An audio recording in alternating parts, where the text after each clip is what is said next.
Yeah. No, you don't need to get here.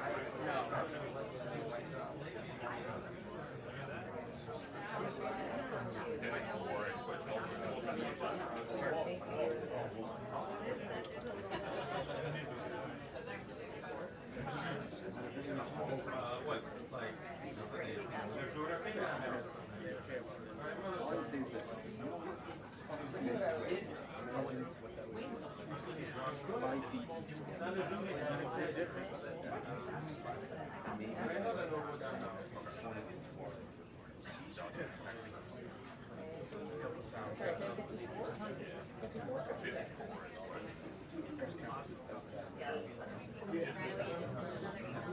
Out in the rain.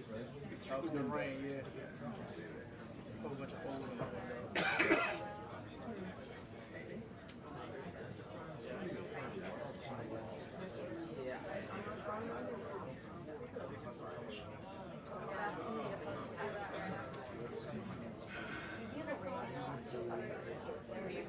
where?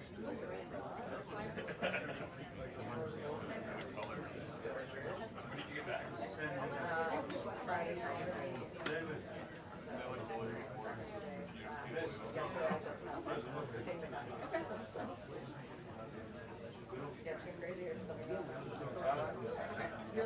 Amazing. You were having more fun.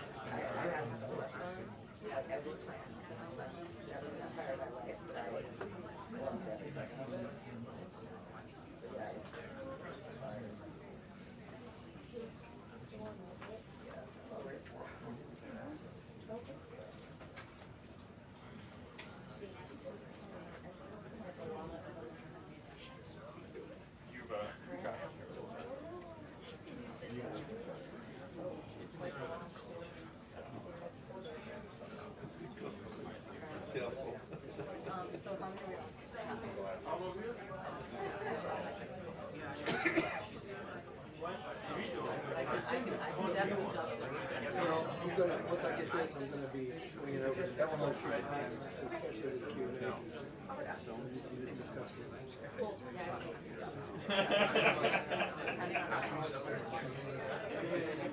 Yeah, of course.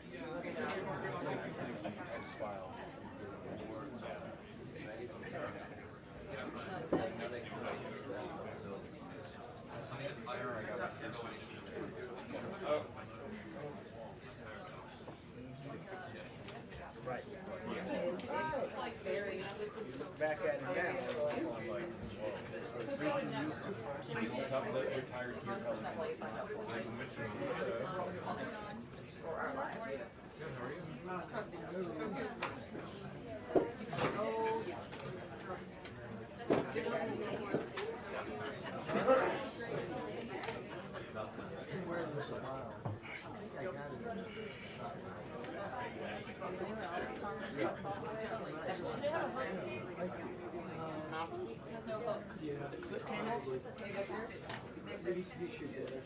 Oh, okay, great.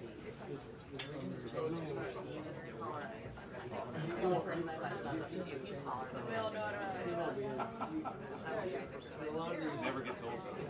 Hey, he's got good job security. He is good. He's good. Hey, Steve. Yes. I don't know if I can get a shot. Under Q&A, but I'll try. Yeah. Okay. It's so packed, like they need, this room needs to be bigger. Hopefully I can. She's gonna get it. Yeah, you guys just like, I'll keep an eye on you if I'm an issue at all. So hopefully I can can sit and be fine once I do something. I can't. But I was trying to. You're right, though, going behind that, I'll find a little better, but like, figure it out. I mean, if you want, I'll put your tool in this.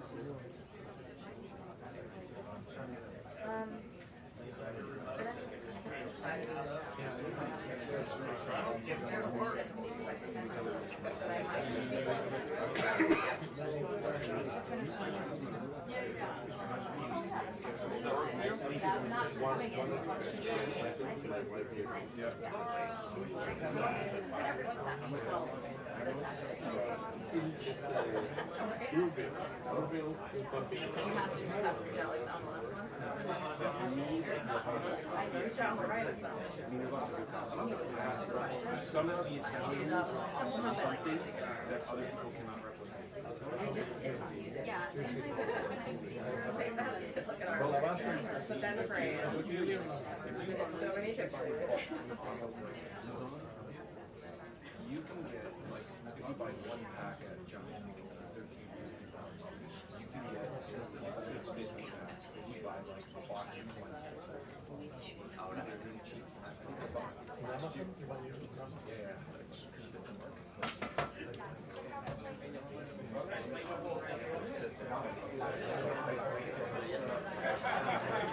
From your retail, so I just buy like a year's worth, you know, $100. And it's the two whatever that. Yes.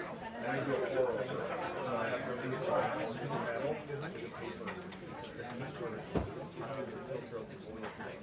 That's why. So I think with the espresso machine, use that every day.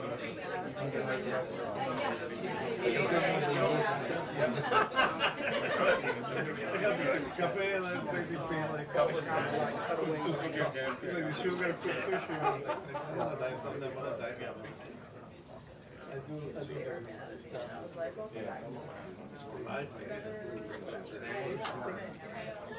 Right? So we just want to move that and this even closer. It'll give us a little more room to hold it, so just take that. And I'll grab those.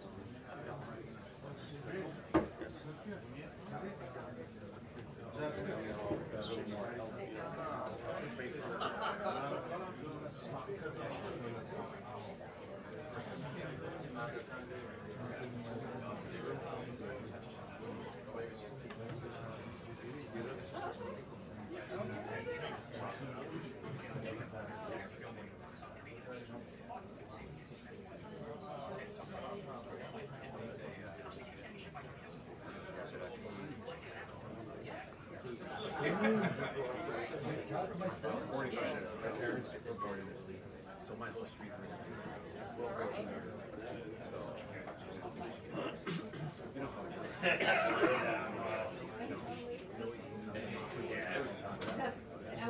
These are business. It's the government.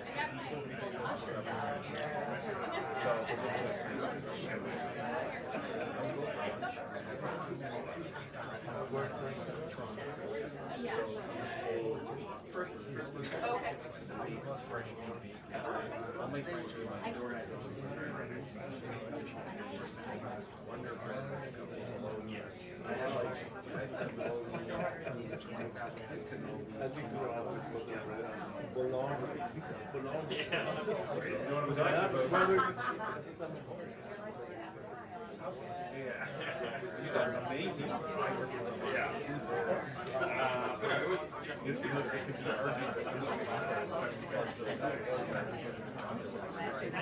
I worked in Chihuahua for a while.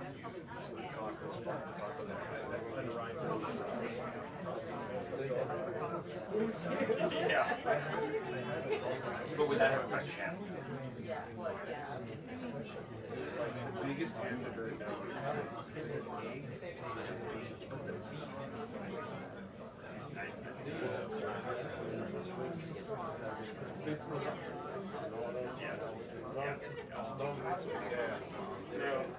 Yeah, I mean,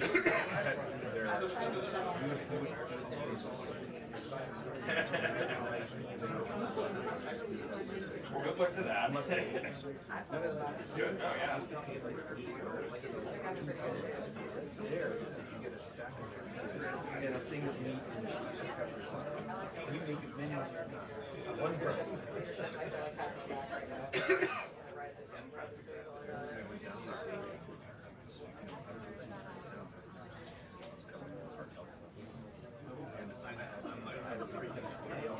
One small land in the county.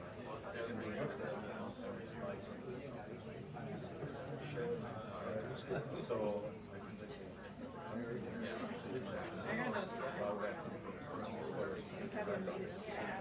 it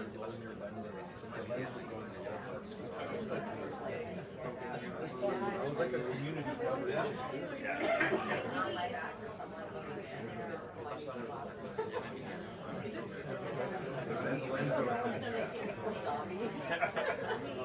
I like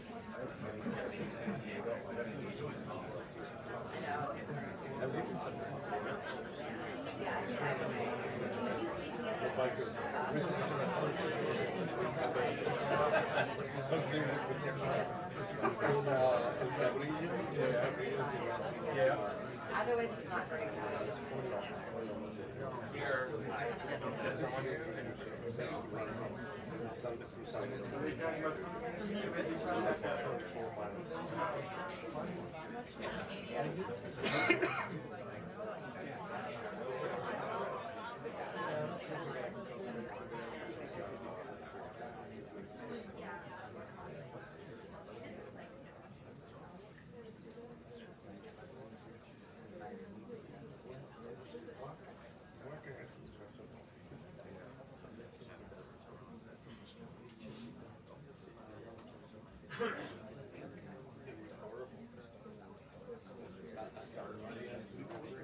But you never use it again, right?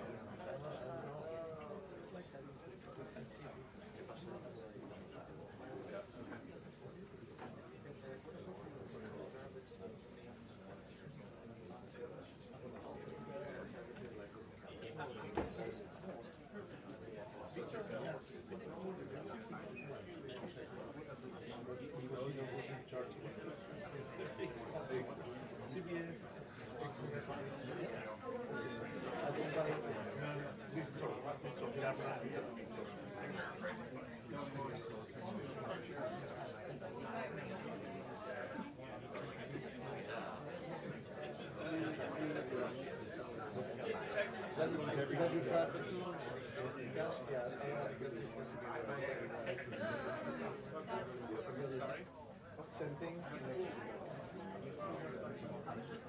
They take me back again. I was there for a minute, like, okay, we'll come back. 5 a.m. start.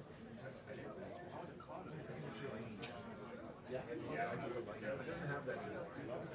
I don't know they can find the ladder. They don't have that. I've never seen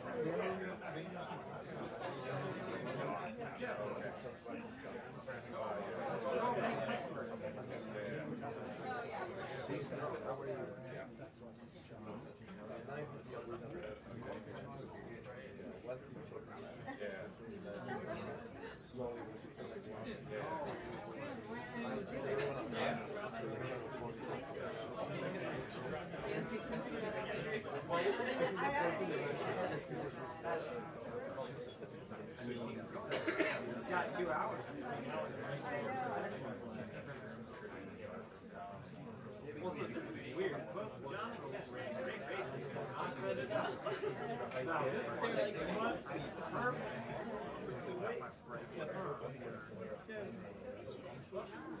Give us a time.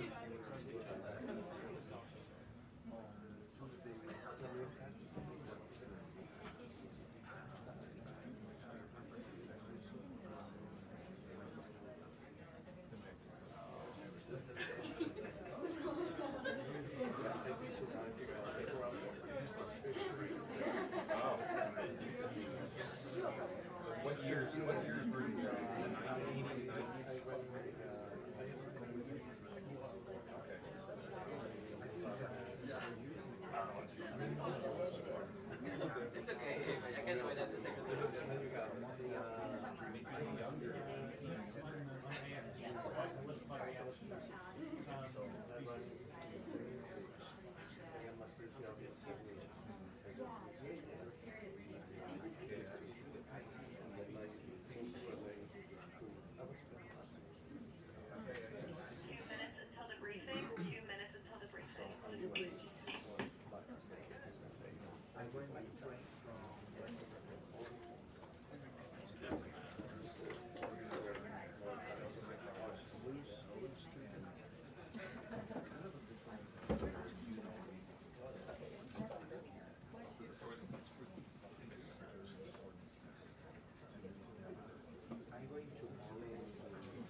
Good afternoon, everyone.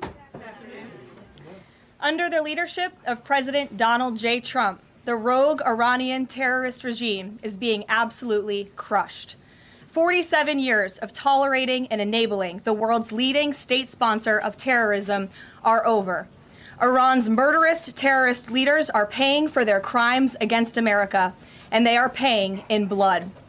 Since 1979, the terrorist Iranian regime has actively and intentionally facilitated the killings of Americans. They chant death to America and fund other radical terrorists who attack our country and are seeking to destroy Western civilization itself. These terrorists seized our embassy and took 66 Americans hostage in Tehran. They slaughtered 241 U.S. service members with a truck bombing in Beirut.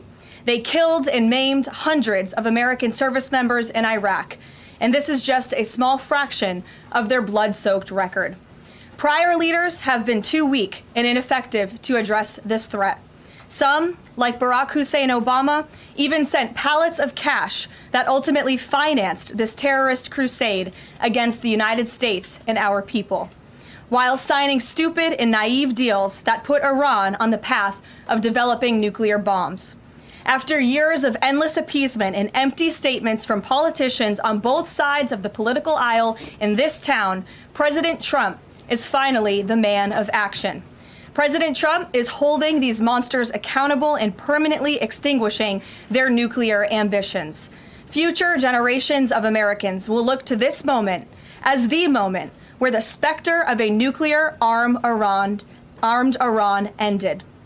At the beginning of Operation Epic Fury, launched last weekend, President Trump laid out clear objectives to the American people on what the U.S. military seeks to accomplish through these major combat operations. Number one, destroy the regime's deadly ballistic missiles and completely raze their missile industry to the ground. Number two, annihilate the Iranian regime's navy. And so far, we have destroyed more than 20 Iranian ships, including their top submarine last night, using a torpedo for the first time since World War II. There is not a single Iranian ship underway in the Arabian Gulf, Strait of Hormuz, or the Gulf of Oman. Number three, Operation Epic Fury will ensure the regime's terrorist proxies in the region can no longer destabilize the region or the free world and attack our armed forces. And thus far, Iran's proxies are hardly putting up a fight. Number four, this mission will guarantee that Iran can never obtain a nuclear weapon. It's safe to say that thus far, Operation Epic Fury has been a resounding success. American forces have struck more than 2,000 targets, destroying hundreds and hundreds of ballistic missiles, launchers, and drones. As the Department of War said this morning, we expect to have complete and total dominance over Iranian airspace in the coming hours, clearing the skies for our brave warriors to continue achieving these noble and long sought-after objectives. There's been a lot of misreporting and intellectual dishonesty from the American media on why President Trump decided to launch this operation. So let me remind you, Operation Midnight Hammer, which took place last June, obliterated Iran's 3 major nuclear sites. Yet the terrorist Iranian regime has remained fully committed to rebuilding its nuclear program. How do we know this? Because Iran has pursued this path of war and violence despite President Trump dispatching 2 of his top and most trusted negotiators to engage in exhaustive and good faith negotiations to try and reach a deal. And the world knows this president's preference is always peace and diplomacy first. Look no further than the 8 additional global conflicts he has ended in the past year as proof. Unfortunately, the terrorist Iranian regime refused to negotiate in good faith. They chose this path of violence and destruction, and they are reaping the consequences of their horrible decision. The regime did what they always have done. They lied, they delayed, they tried to string the United States of America along. They wanted to buy themselves time to continue building ballistic missiles and other deadly weaponry that could harm our U.S. personnel and troops in the region, and to continue aggressively pursuing their unacceptable nuclear ambitions. U.S. negotiators offered to lift crippling sanctions on Iran and even provide nuclear fuel to Iran at no cost to support a civil nuclear power program. They additionally had the opportunity to accept U.S. support as an investor in potential projects to develop peaceful nuclear energy together under a mutually agreed upon framework. Yet in response, Iran would have to forfeit their enrichment capacity once and for all. But Iran rejected. They accepted none of these generous and unprecedented offers by the United States. Simply put, they refused to say yes to peace. And their refusal made clear that their number one priority was building a nuclear weapon with which to threaten the United States of America. Again, the country they have been chanting death to for nearly 5 decades. Let me state this again clearly. Iran rejected the path of peace because the terrorists in charge of this regime wanted to build nuclear weapons to use against Americans and our allies. President Trump made the determination, a courageous determination and decision, that the path the United States was on with Iran had only one outcome: massive death and destruction at the hands of a nuclear-armed terroristic regime. That path of death and destruction and threats against the American people have ended with Operation Epic Fury. Operation Epic Fury has forged a new path that will better ensure the security of the United States and our people. The terrorists made a bet that President Trump would be like many of his predecessors, that he would just talk and he would refuse to enforce his clear red lines. But that has proven to be a catastrophic error in judgment. When President Trump makes a threat, and I have reiterated that threat many times from this podium to all of you over the past year, President Trump does not bluff. The president's words are backed up by the mightiest warriors in the world who possess the most sophisticated capabilities this world has ever known. 49 and counting of the most senior Iranian regime leaders, including the supreme leader, have already been wiped off the face of the earth. Make no mistake, killing these brutal terrorists is good for America and makes the world a much safer place. I want to also extend our prayers and condolences to the families of the 6 U.S. military service members who have been lost in Operation Epic Fury. These heroes represent the very best among us. They laid down their lives in defense of our country, and we will never forget their legacy or their sacrifice. As the president said, we grieve for these American patriots and their families as we continue the righteous mission for which they gave their lives. President Trump intends to attend the dignified transfer of these American heroes to stand in grief alongside their families. I understand the Department of War is working on scheduling this transfer, and we will provide updates at the appropriate time. Finally, the Trump administration is also doing everything within our power to protect Americans in harm's way. Since the launch of Operation Epic Fury, more than 17,500 Americans have safely returned home from the Middle East, with over 8,500 American citizens returning home to the United States just yesterday alone. If you are a U.S. citizen in the Middle East looking to return to the United States, the Secretary of State asks that you please register with the State Department at step.state.gov. The State Department will identify where you are and provide travel options directly to you. The administration is already rapidly chartering flights free of charge and booking commercial options, which we expect to become increasingly available as time goes on and the success of this mission further comes to fruition. I know the President and Secretary of State Rubio have been in touch as well with our allies in the region directly about this problem, making it clear that it is a priority of the United States of America to bring every American home. The Trump administration will not rest until every American is home safely and until the terrorist threat from Iran has been completely destroyed. With that, I'll take your questions. Eric, why don't you kick us off today? Thank you for being here. Caroline, thanks so much for having me. It's great to be here. As you mentioned, Iran's regime, its leadership has largely been decimated. Do we have a sense right now of who is actually calling the shots in Iran? And we're also hearing reports that the Supreme Leader's son may be named his successor. Do you have any more information about that? I just had a quick follow-up as well. Sure. We've seen those reports as well, of course, and this is something that our intelligence agencies are closely monitoring and looking at. The truth is, we'll have to wait and see. The president has said repeatedly that the objectives of Operation Epic Fury are the 4 military objectives that I laid out for you previously: to destroy Iran's navy, to destroy their ballistic missile capacity, to ensure their proxies in the region can no longer harm Americans, and to also ensure that they can never obtain a nuclear weapon. As for what comes next for Iran, the president has said, of course, it's a good thing for the United States to want freedom for the Iranian people, and ultimately we hope that freedom rests in their hands. Caroline, we see the Arab and Muslim nations coming under fire as well. President Trump's vision for the region has been to bring the Arab and Muslim nations to the table together, Abraham Accords, obviously, with Israel. If this regime topples, could we see a new day in the region and really a new Middle East come out of this when the dust settles? Well, the greatest deterrent to true and long-lasting peace in the Middle East has always been the rogue Iranian terrorist regime. And our Arab and Gulf partners in the nation admit that, as well as, of course, our close friend and ally Israel. We have seen all of the Arab partners in the region come together during this time on the phone with President Trump, many of them commending him for this bold and brave action to protect American troops and our bases in the region that are housed in many of these Arab and Gulf states. And I know that many of these regional partners are contributing their air defense capabilities as well: Jordan, Bahrain, Saudi Arabia, the UAE, Qatar, Kuwait, and the president continues to be engaged with all of them. Welcome. Garrett. Also have two, if you'll humor me. Axios, I think, was the first to report this morning this phone call between the president and Prime Minister Netanyahu, saying that Netanyahu had given the U.S. this information about where the Ayatollah would be and that he'd be with his deputies on Saturday. How important was that information in the president making the decision to strike where and when he did?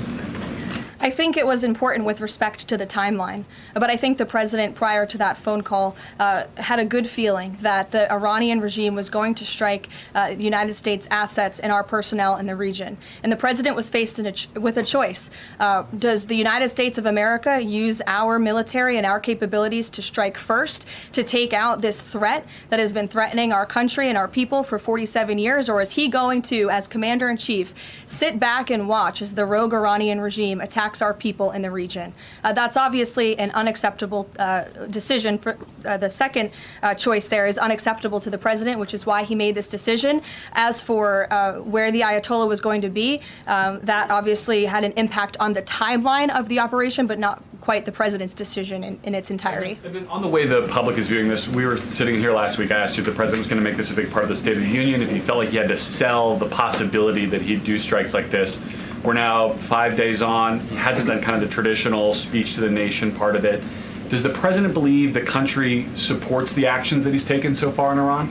I think he does, and I think the president knows the country is smart enough to read past many of the fake news headlines produced by people in this room that this action was unjustifiable. Again, this is a rogue terrorist regime that has been threatening the United States, our allies, and our people for 47 years. And the American people are smart enough to know that. And they've also been smart enough to listen to the president himself, not just over the past year in this second term, but during his first term as president and also for the past 40 years of his life. This is a president who has been remarkably consistent on this issue, that Iran can never obtain a nuclear weapon. And the president tried peace through diplomacy exhaustively and extensively. He and his team gave it their best go, and the president ultimately came to the determination of that peace was not a pursuable path. The Iranian regime, they want death, they want destruction, they want to kill Americans, and that's unacceptable to this president. It's intolerable to him as commander-in-chief. Jackie. Thank you, Caroline.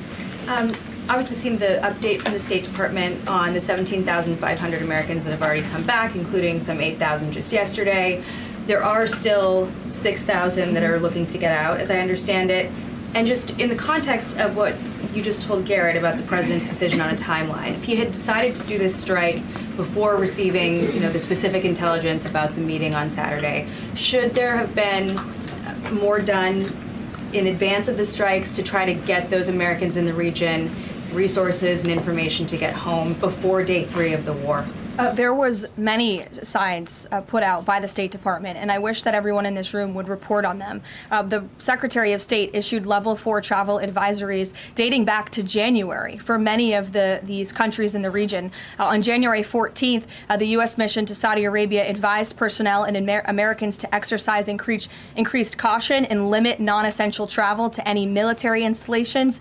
On February 11th, the U.S. Department of State Consular Affairs shared a list of countries with level 4 do not travel advisories. You can't be much more clear than that. Do not travel to these following countries. On February 23rd, the U.S. Embassy in Lebanon ordered non-emergency government personnel and family members to leave Lebanon due to safety risks, and we helped them do that. On March 2nd, the State Department urged U.S. citizens to depart Lebanon immediately. With respect to Iran, on February 27th, the Secretary designated Iran as a state of sponsor of wrongful detention and stated no Americans should travel to Iran for any reason. And again, on February 27th, the U.S. ambassador to Israel warned Americans to leave Iran, and they provided travel advisory alerts through the U.S. Embassy in Jerusalem. So the State Department was all hands on deck on advising extreme caution and do not travel alerts to Americans in the region. With respect to the Americans who are still in the region now, again, the State Department is asking that they register at the website so they can directly identify you. And we are actively and rapidly working to charter flights.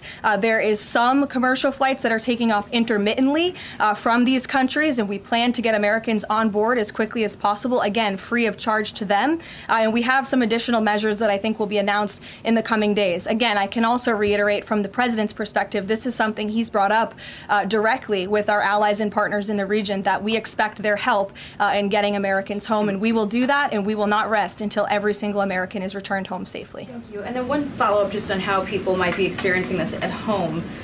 With respect to the economy and the cost of oil spiking, is there a need to start those Navy escorts in the Strait of Hormuz now to sort of blunt the impact to people? And also, because Spain is a member of the EU, does that at all put a wrinkle in the president's plan for a trade embargo with them? With respect to Spain, I think they heard the president's message yesterday loud and clear. And it's my understanding over the past several hours they've agreed to cooperate with the U.S. military. And so I know that the U.S. military is coordinating with their counterparts in Spain. But the president expects all of our European allies, of course, to cooperate in this long sought-after mission, not just for the United States, but also for Europe, to crush the rogue Iranian regime that, again, not only threatens America, but also threatens our European allies as well. With respect to oil prices and the economy here at home, of course, this is something that Secretary Bessent, Secretary Wright, the National Economic Council of Energy, that is led by Secretary Burgum, has been long working on and well in advance. Yesterday, President Trump announced the U.S. Development Finance Corporation will provide political risk insurance at a very reasonable price for crude carriers and cargo ships operating in and around the Gulf. And as you pointed out, Jackie, the president said if necessary and when appropriate, the U.S. Navy will begin began escorting tankers through the Strait of Hormuz. I think it speaks to why this action was so necessary, that ultimately the energy industry is going to benefit from the president's actions with respect to Iran, because Iran will no longer be controlling the Strait of Hormuz and restricting the free flow of energy, which, as you all know, controls 20% of the world's global oil supply. Sure. Thanks, Caroline. The president said yesterday there wasn't time to make evacuation plans because this all happened so quickly.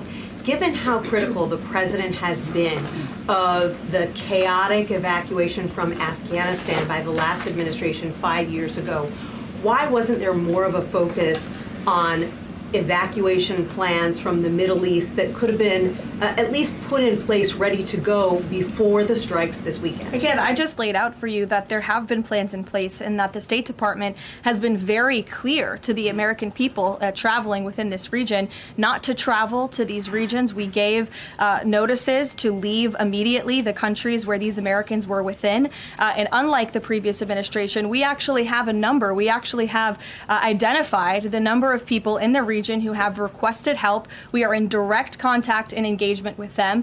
And you have to keep in mind, there's a few thousand people who have requested assistance to come home in comparison to the millions who we understand are in the region. So we will help every single American who wants to come home if they're making that request of the State Department. Americans who called the State Department hotline as recently as last night were being told, we can't help you, you have to make your own plans. Well, the line was updated, and I expect every single person in this room to report on that accurately, so that information can be relayed appropriately to your audiences and to the American people. I think as journalists, you all have a responsibility to let them know that the line has been updated accordingly with the proper guidance, because I saw many people in this room very quick to do selfie videos with the line yesterday, but not so quick to report on the corrected message today. So that is something the administration quickly worked to address, and we have fixed that problem. However, we're also pointing to people to the website, again, to register so that we know exactly where you are. So when there are commercial flights moving into that area, when there are chartered flights moving into that area, we can get Americans on planes as quickly as possible. Do you have any details on how many charter flights have been able to get out of the region so far with Americans on board? I don't have an exact count for you, but I know that we're working on chartering many flights. As soon as we were doing it yesterday, we're doing it again today. And you should not expect us to detail exactly when these flights are taking off for obvious reasons. The Iranians have shown that they are not going to hesitate to target civilians in the region, which is completely intolerable. But for safety and security reasons, we're not going to be broadcasting when flights full of Americans are going to be taking off, obviously. Danny. At the top there, you said that the Iranian regime is being absolutely crushed. Mm-hmm. Can you explicitly say then whether or not regime change is a goal of President Trump's operation? The goals of this operation have been made very clear, Danny, and the president has said them in his speech when he launched this operation and released that video in the middle of the night to all of you and to the world. The stated military objectives of Operation Epic Fury are as follows: eliminate Iran's ballistic missile threat, destroy their naval capability, disrupt missile and drone production infrastructure, sever their pathway and end their pathway to nuclear weapons. And I can report, as you all saw from the Pentagon today, that thus far this operation has been remarkably successful. Again, we're moving towards complete and total control of Iranian airspace. We have continuous 24/7 strike operations ongoing. We've had more than 2,000 targets that have been struck. Nearly 2,000 munitions have been employed. The first 24 hours of this campaign were described nearly as twice the scale of the 2003 shock and awe campaign. And we've seen that the enemy, the Iranian rogue regime, their retaliatory strikes against the United States and the threat reduction has reduced significantly. If you look at the Iranian ballistic missile launches, they're down 86% from day one levels. So while the United States military continues to increase its complete dominance over this rogue regime, they are weakening day by day. Regime change is not a phrase that you would want to use. Again, Operation Epic Fury, I just detailed the goals and objectives of this very quickly. But obviously, as the president has said numerous times, do we want to see Iran being led by a rogue terrorist regime? No, of course not. So any day the United States of America is taking out a terrorist is a good day for our country and a good day for our people. So So, given that point that you just make about the United States wouldn't mind seeing the government overthrown, certainly President Trump has talked about wanting to see Iranians overthrow the government. Has the president considered at all kind of how he views a U.S. role, if any, in Iran post-conflict? I think it's something the president is actively considering and discussing with his advisors and his national security team. But again, right now, the focus, minute by minute, hour by hour, day by day, is on ensuring the quick and effective success of Operation Epic Fury. Sure. Go ahead. I want to ask you about the U.S. munitions stockpile. I don't even know who's speaking because I wasn't looking at you. But you can ask the question and then I'll go to you. Caroline, I want to ask you about the U.S. munitions stockpile. President Trump posted on Truth Social on Monday that the U.S. still has a good supply of weapons, but that we're not where we need to be. What does he mean by that? And does President Trump then want to ask on Congress to pass a supplemental to increase funding for missile interceptor systems like the ones being used to defend U.S. bases in the Middle East from Iranian missiles? I don't have any updates for you on congressional asks from the president. As you know, under this president, we have significantly increased our defense budget, which is a good thing for the United States, for our national security, and for protecting our homeland.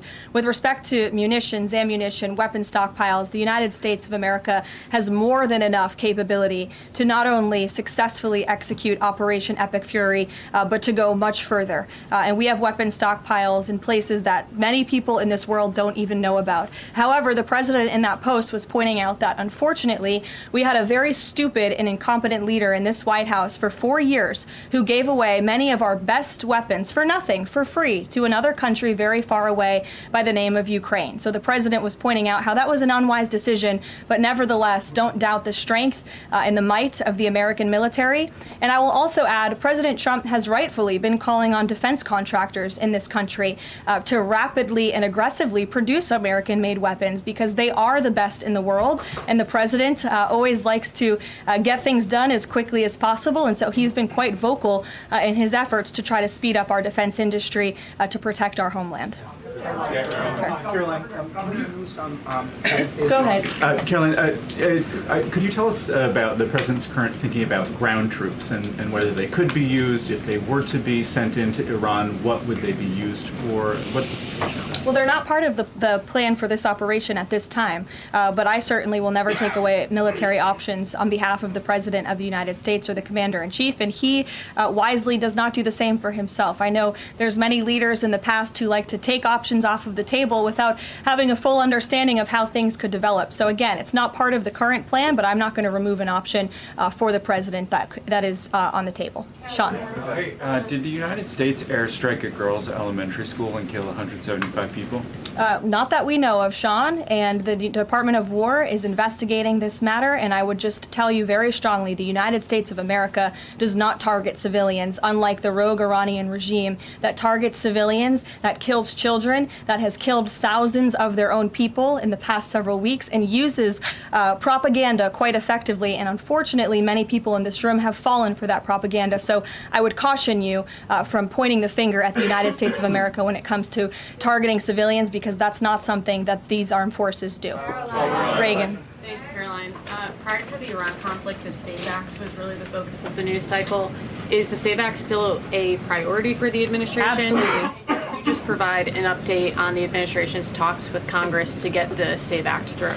SAVE Act is absolutely still a priority for this president and the administration. The focus, of course, of much of the president's time right now is on ensuring the success of Operation Epic Fury, but the president can walk and chew gum at the same time, and he's very much continuing to focus on the issues that matter here at home for the American people, including the passage of the SAVE Act, including on bringing down the cost of living, which is why you'll see the president in about an hour and a half at the Ratepayer Protection Pledge Roundtable, where he will be sitting with big tech companies, with AI companies who are building in communities across the country and have pledged to pick up the cost of the electricity tab in these small towns and communities across the country, which is a great thing for American consumers. So you'll be hearing from the president directly on this very important domestic agenda item later this afternoon, and it's something that he mentioned in his State of the Union address. So check it off the list as another promise made and kept by this president. Sure, go ahead. Thanks, Caroline. I just wanted to get back to Danny's question. So those four objectives that you read out do not explicitly include regime change. If those objectives were achieved and the Islamic Republic still existed, would that be an acceptable outcome? That's a hypothetical question that I'm not going to engage in. Again, right now, the President and the Commander-in-Chief are focused on executing the success of Operation Epic Fury, which we are already doing so in a very tremendous and impressionable way. Stephen. Thank you, Caroline. Two questions. The Trump administration reportedly is considering arming Kurdish forces in the hopes of inspiring a popular uprising in Iran. Could you comment on that report? I can comment on the fact that the President has held many calls with partners, allies, and leaders in the region, in the Middle East. He did speak to Kurdish leaders with respect to our base that we have in northern Iraq. But as for any report suggesting that the President has agreed to any such plan is completely false and should not be written. President Trump was saying yesterday that he is okay with someone from within taking over in Iran. He spoke about how Venezuela he saw as a successful model where Delcy Rodriguez took over and had a better relationship. Iran's President Pezeshkian, he took office in 2024 as a relative reformer. He's part of a three-man council now replacing the supreme leader. Does President Trump see him as a potential successor who is more pliable? Again, that's another hypothetical, and I haven't spoken to the President about this specific individual, so I don't want to get ahead of him on any assessments that should be made. Thank you. Yesterday, the President acknowledged that oil prices will be a bit high. As for gas prices here in the U.S., what is the admin doing right now to counter that? I mean, should they skyrocket? Is there a plan to help, Americans right now with those higher gas prices? And then a second question. On the rash that was on the President's neck, the White House physician said it was a preventative skin cream that he was using, but why is the President using this cream? What are they trying to prevent with this cream? To your second question, I don't have anything additional to add to the physician statement that we provided to all of you on those questions, but I know the statement said that the redness on the neck will dissipate within the next couple of weeks. To your first question about oil prices, thank God we have a president who has exuded American energy dominance over the past year, an administration that is wholeheartedly focused on keeping prices stable as best as we can. Of course, this operation is temporary to protect the homeland, but crude oil prices did fall yesterday. They remain stable today after the President announced steps to ensure the stability in global energy markets. Again, those include the DEC offering reasonably priced political risk insurance and the potential for the U.S. Navy to provide protection for the flow of energy through the Strait of Hormuz. It is the President's belief and his economic team's belief that the economy continues to be very strong. It's robust and will be able to weather any of the temporary impacts of Operation Epic Fury. John. Thanks a lot, Caroline.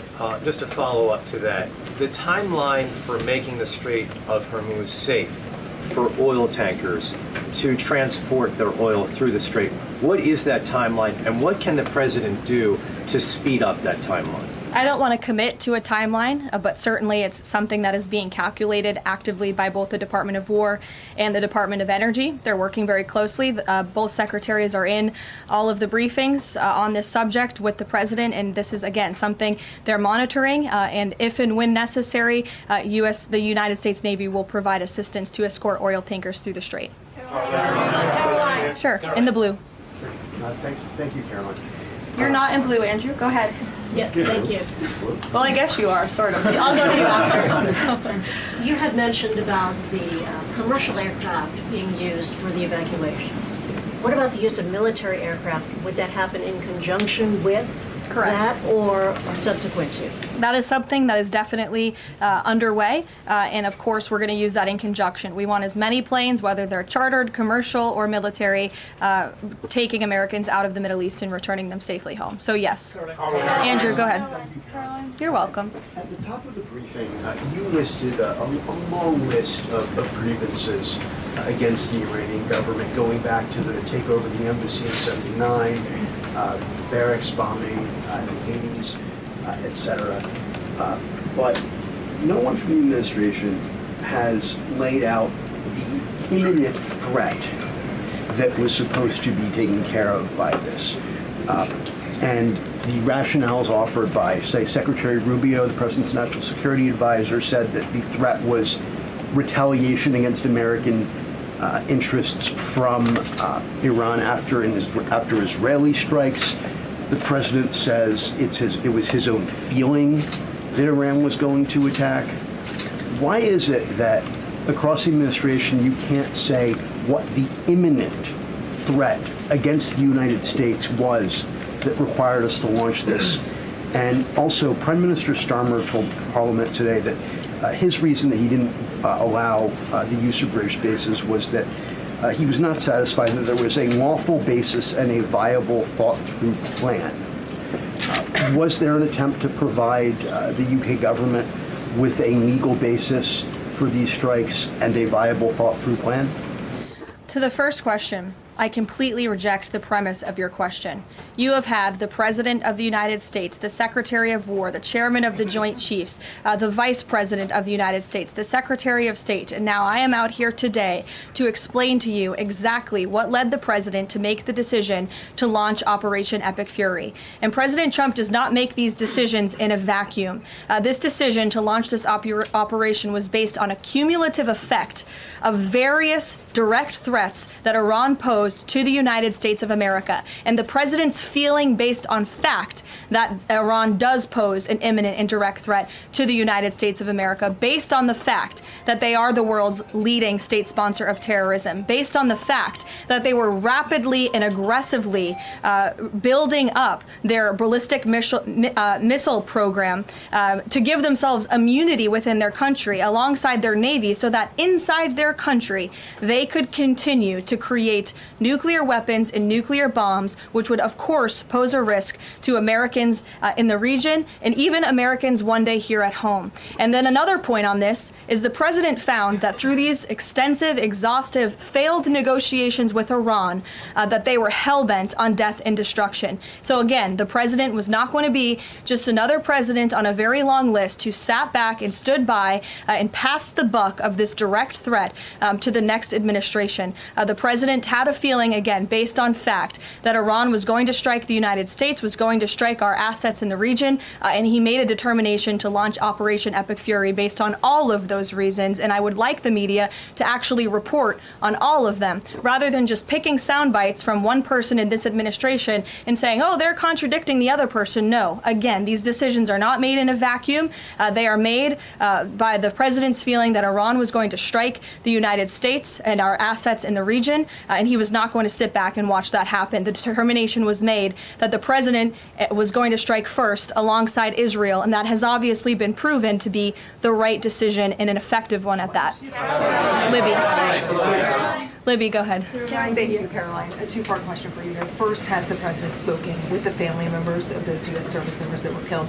Second, given what you've outlined throughout this entire briefing, I mean, the United States has sunk a bunch of Navy ships. We've hit all of these targets. What can Americans expect the goal to be moving forward now that the U.S. has accomplished all of this? What is victory, given we've even taken out Iran's supreme leader? That was an explicit goal. Again, victory will be determined by the commander-in-chief once the goals and the objectives that we have repeatedly laid out are fully realized. Again, we just, in the next few hours, will be achieving that dominance over the skies, which means the United States military will be raining missiles and weapons down on Iran to hit these specific targets that have been identified as crucial to take out by the Department of War. Caroline. John. Thanks so much, Caroline. Has the U.S. posture changed in regard to a nuclear North Korea, given the latest strikes on Iran and the fact that the stated goal is to make sure that Iran is not a nuclear country? I don't have any change in position with respect to North Korea today. Thank you. A quick follow-up. There's been reports that Ali Khamenei's son has been elected as the next supreme leader. Does the administration think that he is a part of the same regime as his father? Would they like people in the country to rise up and get him out of power? There's reports he's been elected, or that he's assuming to be elected. One of the likely options. Pardon me, what was that? That he's one of the likely options, or that he has been elected. Okay, so we'll wait to confirm until someone actually is. Caitlin. You just mentioned that the president is going to attend the dignified transfer for these families. Given what Secretary Hegseth said this morning, is it the position of this administration that the press should not prominently cover the deaths of U.S. service members?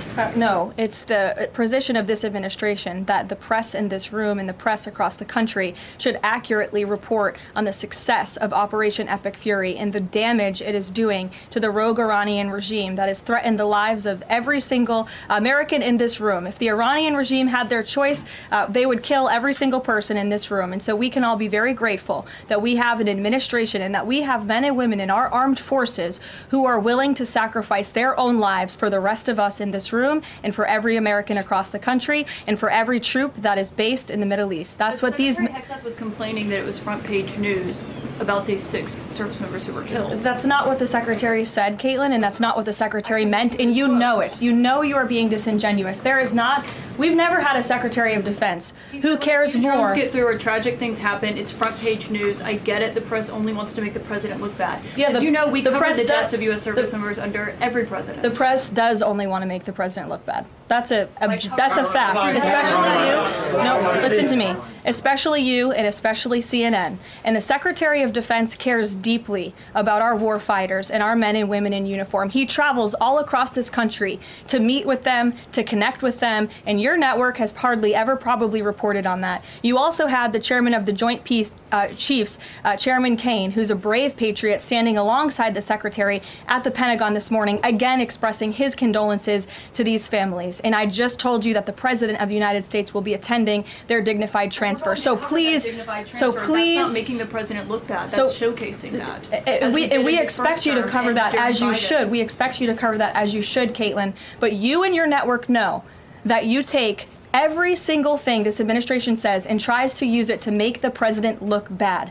That is an objectable fact. I don't think covering troop deaths is trying to make if you're trying to argue right now that CNN's overwhelming coverage is not negative of President Donald Trump, I think the American people would tend to agree, and your ratings would tend to disagree with that as well. Go ahead. Thank you so much. On the school strike, back to that for a minute. I understand that the U.S. does not target civilian infrastructure. That's what you said. Can you say that there's any evidence right now that it was not a U.S. strike? And then also, you didn't mention Israel in that. Is there any assessment about Israel's potential likely role in that, if at all? Again, the Department of War is currently investigating this matter, but again, I will reaffirm that the Department of War and the United States Armed Forces do not target civilians, as does the Iranian regime, who kill and execute their own people. Christian. Two separate issues, Karoline. First, what can you tell us about the military operation in Ecuador? And then secondly, is the president considering invoking the Defense Production Act to boost munition stockpiles while we are in this conflict? It's not something I've heard the president consider, but as you know, the president has been in pretty direct correspondence and public correspondence with defense contractors, asking them to aggressively speed up their manufacturing of American-made weapons, which again are the best in the world. With respect to Ecuador, I would point you back to the statement released by the U.S. Southern Command. On March 3rd, Ecuadorian and U.S. military forces launched operations against designated terrorist organizations. These operations are a powerful example of the commitment of partners in Latin America and the Caribbean to combat the scourge of narco-terrorism. And together, we are taking decisive action to confront narco-terrorists who have long inflicted terror, violence, and corruption on citizens throughout the hemisphere. And on that, I would also add that this weekend, I'm pleased to announce, the president will welcome the heads of state from 12 nations across our Western Hemisphere in Miami, Florida on Saturday. The point of this newfound Latin America summit is to promote freedom, security, and prosperity in our region. The following countries will be in attendance: Argentina, Bolivia, Chile, Costa Rica, the Dominican Republic, Ecuador, El Salvador, Honduras, Panama, Paraguay, Trinidad and Tobago, and maybe some others as well. And the president will be speaking with the leaders of this country who have really formed a historic coalition to work together to address criminal narco-terrorist gangs and cartels and counter illegal and mass migration into not only the United States, but the Western Hemisphere, which remains a key and top priority of this president. Thank you very much, everyone, and you'll see the president yourselves in an hour. Thank you, Karoline. Thank you, Karoline.